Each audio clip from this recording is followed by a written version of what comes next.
Kia ora, welcome to Car Corridors. This one I want to talk about self-care, putting yourself first in some situations and setting healthy boundaries.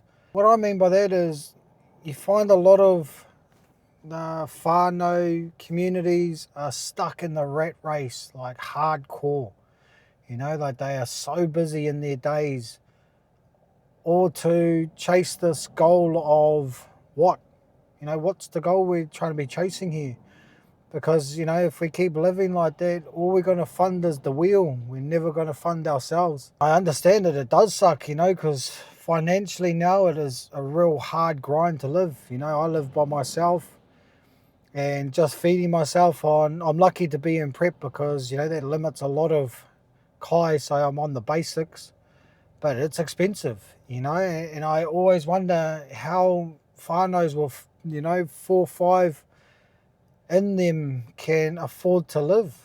And I get that, but self-care means putting 30 minutes 3 times a week away just for you to sit there and be in the moment, just for you to go to the gym, just for you to have a breath in life, because we're just rushing ourselves to death. I do a daily log for a week and see where all your time is going, and shuffle things around that you can to fit yourself in, because how do we expect to give the best version of us to the people that mean the most to us if we can't even give that version to ourselves?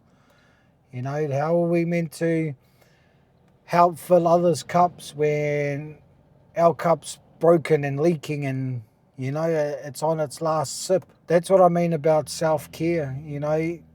Find some kind of peace in your life for you, because life's too short to just keep running on the wheel, going over and over again, and then you just don't accomplish anything that you want in life because you've been so stuck in survival. And I'm saying this because I'm now in a lifestyle where I'm able to find peace in the things that I'm doing. I'm able to find things that I enjoy doing, and I get to do that, and I'm so grateful that I have a life and I have a job that allows me to do that. Find some kind of peace in your life and enjoy it. Don't feel guilty about it. An hour and a half. Surely we can find an hour and a half for ourselves. It's our time. Yes, there's responsibilities of mahi. Yes, there's responsibilities of whānau. But if you can't give just half an hour 3 times a week to yourself, then what are you instilling into the next generation? That we all have to find a grind, work, or survive until we die, or until we get to retirement age if we're lucky. But what then?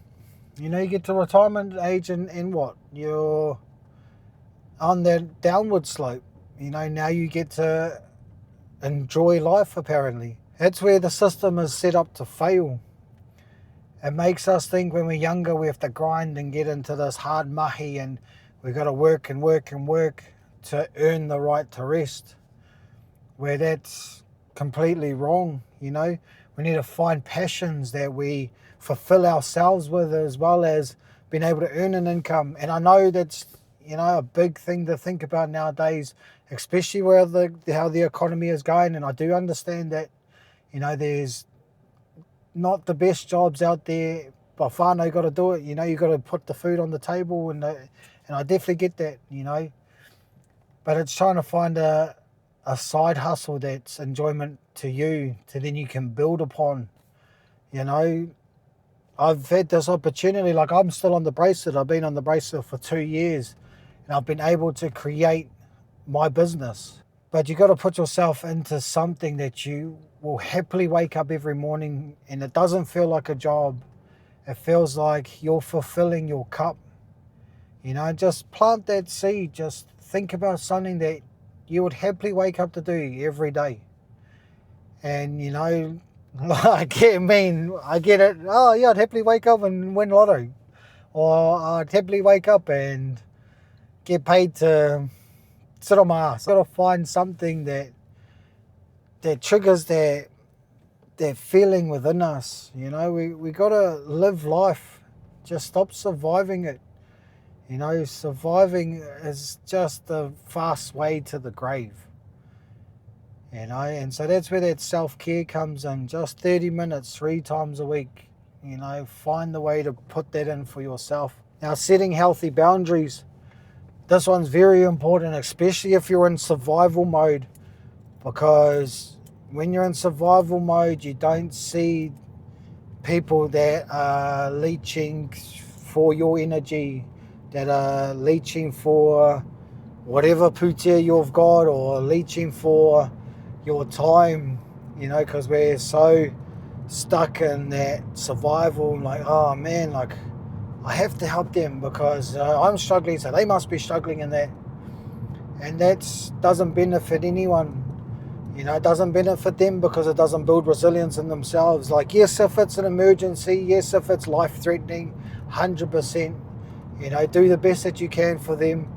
But I'm talking about those times where, you know, you have those mates that are only around you when they want something. You have those whānau members that only want something when they only want you when they want something, and every other time they're zero to be seen. Or when you reach out or you let people know, like, man, I'm struggling here, like, life is real hard at the moment, they ghost mode you.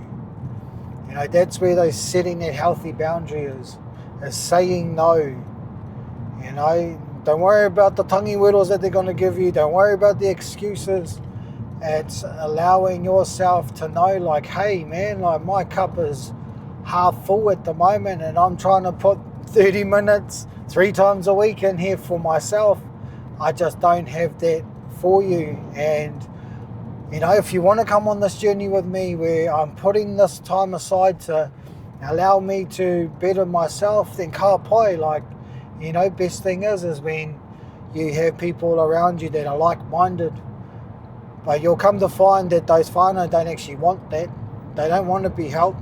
They'd rather stay in victim mode and poor me and the world sucks and it's all society's fault. But what we're finding now is just generation after generation after generation keep blaming society because they need that bad guy in their life to justify the way that they're living. They're not wanting to reflect inwards and go, it's up to me, you know, it's up to me to change. It's up to me to take on that whittle. It's up to me to go, nah, I don't want to live this anymore. You know, I'm a great example. You know, 2 years ago I was living a life that was shit. You know, let's be real. I was smashing substance and alcohol. I was deep in depression. I was living a life that ultimately led me to prison. Now look what I've done. Within 2 years, I've got qualified. I've got a diploma. I'm nearly finished my other one. I'm nearly there. But, you know, I'm working my way to being on stage. I've gone from 120 kilos to muscular 95.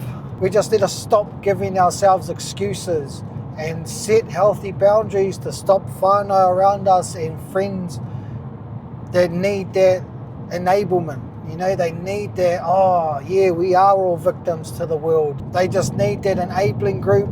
They don't want change. They just want you to stay stuck where you are with them because it justifies the way that they live. Yeah, this is hard, this is that, this is it. But what are you doing to change that? How are you working in yourself to change your perspective of the world? And so that's a big work on, and it's hard to hear, and I know, like, it was hard to accept. It's hard to reflect on yourself and know that you're the problem. You're in the situation you're in because you aren't doing anything to change. And I'm not saying this is going to be a quick fix, as it definitely is not. This is hard. This is a grind. This is waking up every day, especially being in prep. You know, I wake up every day pretty exhausted, pretty tired, you know, battling my hiningaro, battling my tinana. But I know that I'm doing this for the right purpose. It's going to hurt regardless, It's what you're willing to hurt for. You either want to hurt because you're growing into something better, or you're going to stay mum-eyed because you're just stuck in the shit and you don't want to be anywhere else. Self-care, putting yourself first in situations and setting healthy boundaries, because once you start saying no to people around you, you'll start seeing them fall off in a way more and more. You know, you have to kill off the old you for the new you to have a chance to grow. You can't expect to be doing the same thing over and over again and expecting a different outcome.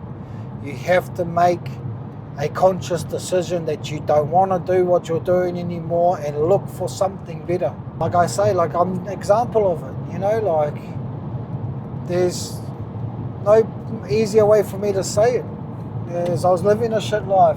I went to prison. I've been on the bracelet for 2 years, but I've utilised this time to better me. I saw it as an opportunity now to isolate myself from society, the way that I was living, and really look inwards and use this time the best that I can and grow from it. You know, I got 4 short weeks out of 2 years, and that's gone so fast.